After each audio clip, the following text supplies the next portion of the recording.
This time on Rock Up Racing, it's all about fiberglassing. Paul is pushing hard to get the rear molds finished, making sure Rob and Charlie can start laying up the carbon fiber panels next week. With that job in their hands, Paul will be free to move on to the next big task, cutting off the roof and removing the roll cage, ready for a fresh rebuild.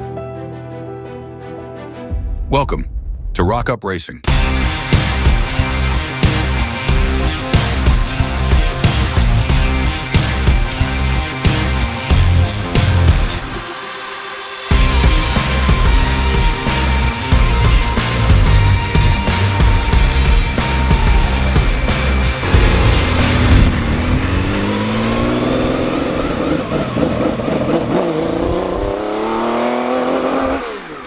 Hello and welcome back to Rock Up Racing.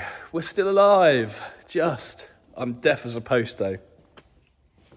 But since I've been away for a few days, in bed, watching Yellowstone, Paul's been really hard at work. Let's see what he's been doing. Checking in with Paul, how are we doing? All right, not too bad actually. Talk me through the process, what are we up to? 3/4 of the way through, we're just coupling coat. How many layers of this do you have to do? 2. This is the 100 GSM. It's just a coupling coat. So when we put the resin layers on, which is a 450 GSM, we just Grams per square metre? Something like that. Yes. Don't. I actually don't know. You're getting this layer on now. This is your third out of fourth layer? This no. This is the first out of 2 layers. Okay. All right. Good. We just talked about this, Tom. So. Yeah, so this is it. It's just a coupling coat, just 2 layers. So when we put the filler resin on with the big 450 GSM fiberglass, it'll adhere to it, word of the day, Yep. very well. Yep, good. And you've got a mix in there of resin. That's it. With some MEKP in there? This is some MEKP, yes. 1% actually. 1%, yeah. See, It's I actually, do listen.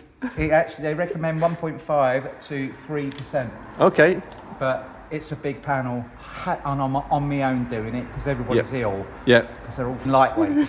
This called? is the filler resin going on resin. with the 450 GSM glass fibre. This is the stuff that makes it really strong.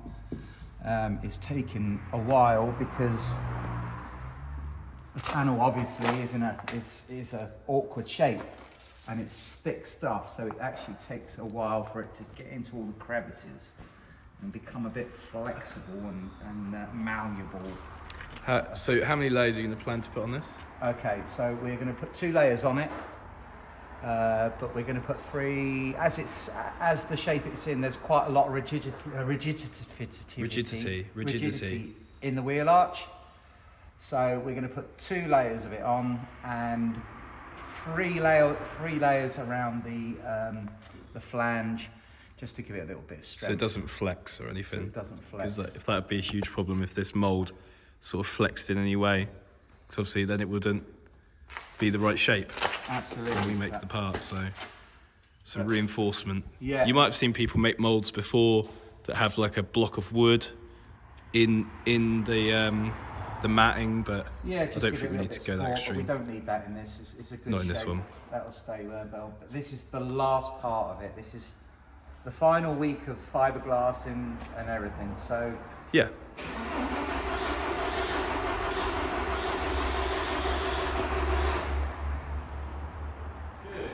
good. Paul is powering through the final stages of fiberglassing on the Camaro, making sure the molds are ready to go. Meanwhile, the team had planned to shake down Gurty, their 1968 Porsche 911 race car, at Snetterton last week. But with illness keeping them off track, they had to come up with a new plan.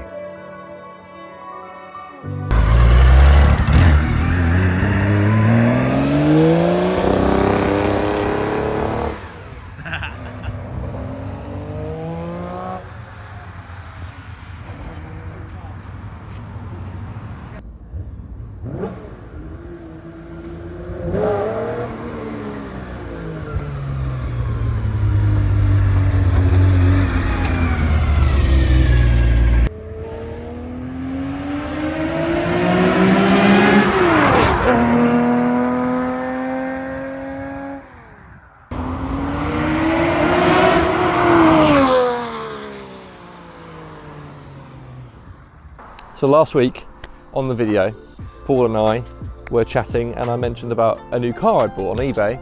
Well, I went up to Leeds, near Bradford, viewed it, really liked it, and I bought it. And if you want to spin the camera around, Charlie, here it is. It's a 2004 E55 AMG. Standard, guys, it's about 476 horsepower on a bit of paper. However, Mercedes said it was 476 because they didn't want the SL55 to look like it had less power, when in fact they both have exactly the same ECU, same power, same supercharger, everything, and the SL was rated to about 510, so take it with a pinch of salt, but I think it's about 500. It feels about 500 horsepower. It's got Brabus style two-piece wheels. It's been painted by Stevie Wonder, and the person who cleaned it on Saturday before I picked it up crashed it into a fence, so that's good. Didn't put me off there. There's a lot of red flags when I viewed it. A lot of red flags. I quite like red flags though, because, you know, it gives me something to do. Like last night I was working on it until about 7:30.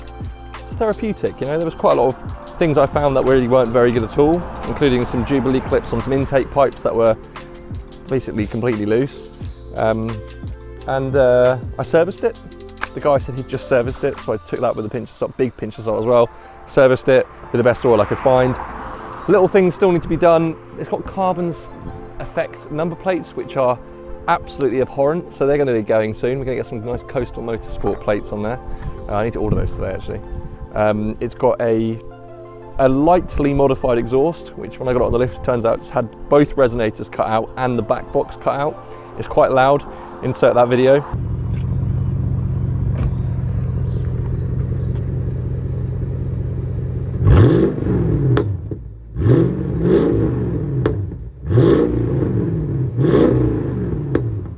It's actually in quite good condition. It's 135,000 miles and it's got keyless entry. I can lock it on the button, the keys in my pocket, unlock it as well. It looks a bit like a taxi, which I quite like. It's very understated. Slightly blistered arches. It's got the V8 badges on the side. Have you shown Darcy's sticker she made me? That's quite cool. But it's very early. There's a lot of early tech in this. It's got Distronic, which is like a adaptive cruise control. It works quite well. It's gone are the days. Well, this is before the days of paddle shifters, where it had little buttons on the back of the steering wheel for the gear shift. It's a very lazy car to drive. If you lock it in gear, lock it in third and boot it, it goes pretty well. It's quite fast. I absolutely love it. I've only done probably 250 miles in it so far, but I absolutely love it. And I hope we can do some content on it. When I've done a little bit more to it, there's a couple of things. Come in and look at this. There's a hole in one of my lights. You can put a finger in there. Look at that. Little things like that. The supercharger tensioner pulley, the bearing on that shot, so it squeaks a little bit when it's cold. So I've got a tensioner pulley on the way. The tensioner unit itself is about £700 from Mercedes. But I measured up the pulley itself, which comes off the tensioner. I managed to find one on Autodoc, which is essentially the Temu of car parts, for 30 quid. So don't know when it'll turn up, hopefully in the next sort of 2 or 3 years. I've got a new supercharger belt coming as well. That's from eBay, so that'll hopefully come within the next couple of weeks. I've got a Mansory rear wing, which according to Matt Armstrong is probably worth about 30 grand. So I mean, that's a bit of a touch. I can't believe that came with that. I don't know if it's real or not, but it's got a little Mansory badge on it, which the person who painted didn't really mask very well. Painted it, so that's a shame. This, which is the M113K, they call it. They put this in the old G-Wagon, the SL, the E-Class. There's a CLS, I think, and a CLK that has it too. It's a 5.4 litre supercharged V8, hand-built in Germany. Much like your engine in your C63, just a lot older and a lot crispier. Fun fact, the McLaren Mercedes SLR shares its brake calipers with this car. That has ceramic discs, but the calipers are the same. They're 8-piston front calipers. They're absolutely enormous. And yeah, it's quite cool. It's got 4 brand new, fairly budget tyres on it, and the front discs are basically shot to bits. So it needs a little bit of love, but I'm, again, quite happy to do that. Main thing is it gets me to work and back every day, and it's really fast, and I love it, and I'm going to care about it and love it, because I don't think this has had a very nice life up to now.